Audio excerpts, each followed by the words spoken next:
કુંભારે તો 2-4 માટલા ઘડવાના હોય, 2-5 માટલા બનાવવાના હોય અને માટી ખોદીને લઈ આવે. પણ ઉપરવાળો કુંભાર તો એવડો મોટો કે એને આખા પૃથ્વીના પિંડાને તૈયાર કરવાનો, એ ક્યાં ખાળિયા ખોદીને માટી લાવ્યો હશે? જેણે પૃથ્વી તણો પિંડો કર્યો, એ રજલાવ તો ક્યાંથી હશે?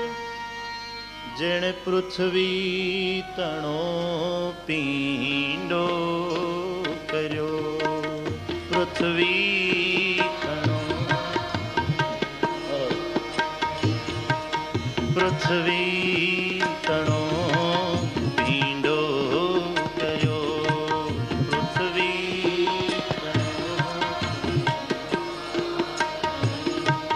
રજલાવ તો ક્યાંથી હશે?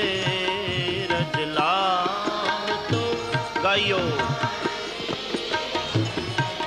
રજલાવ તો ક્યાંથી હશે? રજલાવ